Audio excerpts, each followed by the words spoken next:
wabarakatuh. Bagaimana kabarnya anak-anak ibu semua? Baik kan? Nah, sekarang kita belajar bahasa Indonesia. Sebelum kita memulai pembelajaran, marilah kita berdoa dulu sesuai dengan agama dan kepercayaan kita masing-masing. Berdoa mulai. Berdoa selesai. Kita akan ambil absen dulu ya. Siapa ya teman-teman kalian yang tidak hadir hari ini? Wah, hadir semua ya, bagus. Nah, sebelum kita masuk ke materi pembelajaran, nah, Ibu akan menyampaikan tujuan dari pembelajaran kita hari ini. Kemarin kita belajar mengidentifikasi teks prosedur. Nah, sekarang pada pertemuan ini kita mempelajari materi tentang menelaah struktur dan aspek kebahasaan dari teks prosedur. Nah, tujuan dari pembelajaran kita hari ini supaya kalian bisa menentukan struktur bagian-bagian dari teks prosedur dan ciri-ciri kebahasaan dari teks prosedur tersebut. Paham? Oke. Nah, Ibu semuanya, tadi Ibu sudah membagikan teks prosedur berjudul cara membuat batik tulis di grup WhatsApp kalian. Nah, sekarang coba kalian amati dan baca serta pahami teks prosedur yang sudah dibagikan. Dikasih kalian waktu 10 menit ya. Ya. Nah, sudah selesai kan membacanya? Sudah 10 menit. Nah, dari pembacaan teks tersebut, nah, adakah yang ingin ditanyakan?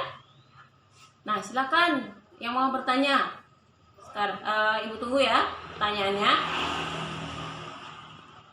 Nah, kita sudah selesai bertanya jawab. Nah, Anda sekarang Ibu tugaskan untuk mengumpulkan informasi mengenai bagaimana cara menelaah teks prosedur dan ciri-ciri kebahasaan dari teks prosedur tersebut. Nah, silakan dibaca buku teksnya dan Anda boleh mencari sumber-sumber dari internet ya. Nah, sudah siap? Nah, dari materi yang sudah kalian gali, dari informasi-informasi yang sudah kalian gali, bagaimana? Sudah paham?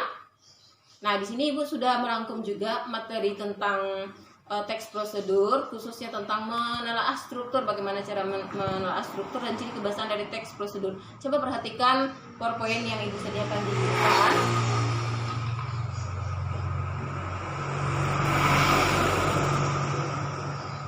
Nah, ini kemarin sudah kita pelajari, kita langsung ke struktur teks prosedur. Nah, di sini ada 4 struktur teks prosedur ya. Pertama ada judul. Kalian tahu semua kan judul bagaimana?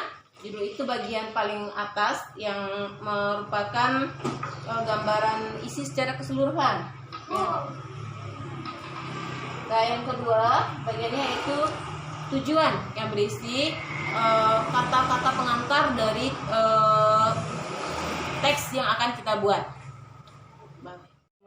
Tujuan. Nah, tujuan ini berisi pengantar dari teks prosedur yang akan kita buat. Nah, kalau kita membuat tentang makanan, nama makanannya misalnya kue bolu berasal dari, nah, nama kue bolu ini ya sekedar informasi umum lah. Oke, yang bagian yang ketiga berisi alat dan bahan. Nah, ini alat-alat dan bahan apa saja yang kita gunakan untuk melakukan kegiatan dari pembuatan berisi alat dan bahan. Alat dan bahan ini berisi tentang alat-alat apa saja yang kita butuhkan dan bahan apa saja yang kita perlukan untuk melakukan kegiatan. Dan bagian terakhir adalah langkah-langkah. Nah, ini langkah-langkah ini berisi tahapan-tahapan yang akan kita laksanakan dalam pembuatan sesuatu yang akan kita kerjakan.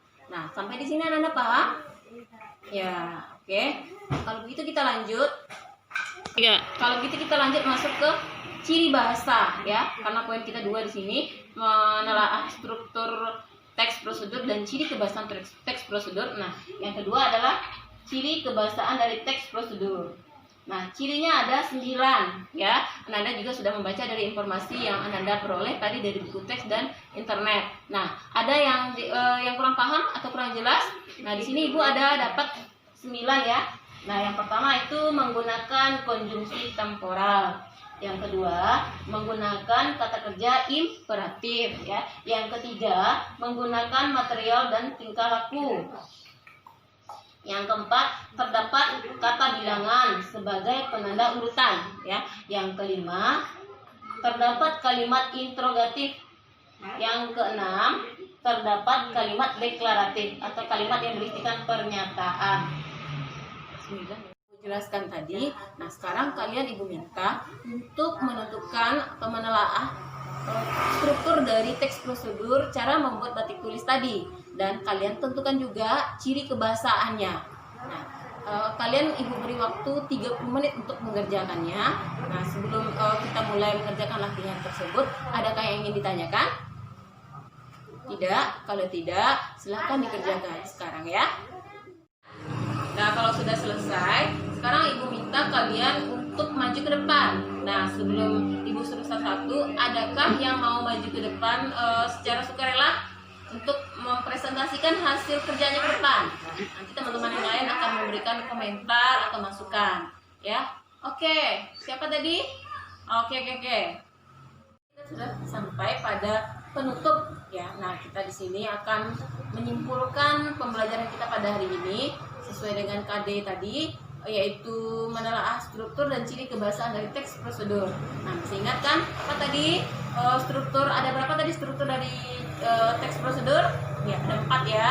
Tadi ada judul, tujuan, alat dan bahan, langkah-langkah. Nah, ciri kebahasaannya ada berapa tadi? Ya, ada 6 tadi ya. Nah, itu bisa dibaca atau bisa diingat kembali kalau ada yang lupa. Nah, sekarang untuk tugas di rumah, Ibu akan memberikan tugas kepada kalian ya. Silakan kalian tentukan struktur dan ciri kebahasaan dari teks prosedur berikut ini. Nah, ini ada situsnya. Nanti Ibu akan kirimkan juga ke grup WhatsApp kalian. Judul teksnya adalah cara membuat bubur Manado. Ya, nah tugas ini dikumpulkan 2 hari lagi. Ya, kalian boleh mengumpulkannya lewat WhatsApp atau bisa dikirim via email. Sekarang kita akan melakukan refleksi. Nah, menurut Ananda, bagaimana pembelajaran kita pada hari ini? Ya, kalau ada kritik dan saran, silakan dikemukakan. Ya, nah kita tutup pembelajaran kita hari ini dengan Assalamualaikum warahmatullahi wabarakatuh.